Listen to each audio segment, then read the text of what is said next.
พ่อแต่เปิดผ้ากังโอ้ยผ้ากังคอยอุกอังแต่น้ำมีลินไผ่ลายเงินคำเสียจังแม่นเมีย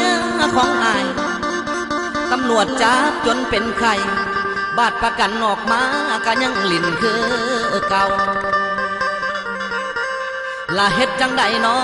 หมู่เจ้ามีคอยจังสีเศร้าเด้น้อมีเฮา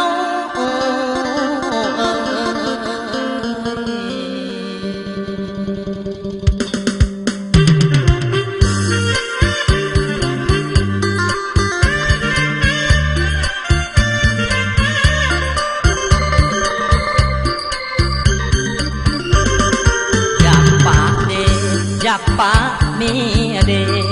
อยากป้าเดอยากป้ามีลิ้นไผ่คิดหลายที่ก็ยังป้าบ่ได้ยังคิดเสียดายย้อนว่าเมียยังงามโอ้เอาตำรวจมาจับเมียไปดักสร้างสัวข่าวอย่าบอกเด้อว่าแผนการของเฮาเมียหูเรื่องราวย่านได้กินสาดกระเบือเมียของเขาผู้จักฆ่าจักขายทุกเพียงใดก็หาเงินสวยกันเมียของเฮาบ่คำคูณจากันในแต่ละวันมีแต่เบิ่งลายมือ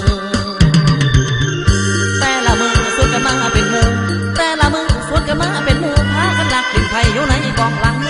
เขาและน้ำบ่เคยห่วงน้ำพัวได้แต่พัวกินเองเหนื่อยได้ทางอายอดบ่ได้หลายที่หลายถืออดบ่ได้หลายที่หลายถือเบื่อหลายเด้เบื่อเมียลิ้นไผ่บ่มีมือเปลี่ยนแปลงจริงได้แจ้งตำรวจไงมาจับมีแนวผิดกฎหมายก็อยู่ตำรวจมาแล้วหอดย้ำตำรวจมาแม้แต่คนถือผ้ากะแลนไว้ขนาบางคนก็ไปบังอยู่ศาลบางคนสลาดก็ไปลงอยู่ไหแต่เมียคอยเล่าคนหัวใหญ่แล้วตัดสินใจกระโดดลงหนองน้ำหอดย้ำตำรวจมาตามหอดย้ำตำรวจมาตามแล้วบอกว่าอาบน้ำยังบ่อยากขึ้นยังบ่อยากขึ้นให้สะอื้นอยู่ในหนองหนาวสั่นให้สะอื้นอยู่ในหนองหนาวสั่นทั้งหอยขั้นต่อยกองทั้งปีงหน่อยใต้ตองย้อมทอดน้องย้อมแด่คนดีให้เพิ่นจับเสียที่อยากกินที่เลยน้อง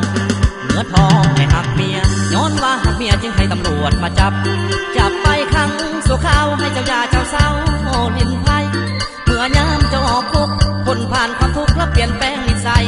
จะจัดงานต้อนรับยิ่งใหญ่จะจัดงานต้อนรับยิ่งใหญ่ข้าเป็ดข้าไก่สู่ขวัญให้คนดีเฮ็ดแนวนี้บ่แม่นไอ้หักหลังแต่หวังดีไว้ก่อนแม่งามงอนขันเจ้าเศร้าลิ้นไผ่สิหาให้สุวรรณขันแม่น้องก็ยอมเปลี่ยนยอมแปลงขันแม่น้องยอมเปลี่ยนยอมแปลงคอยสิดมของแพงสู่วันเด้อน้อง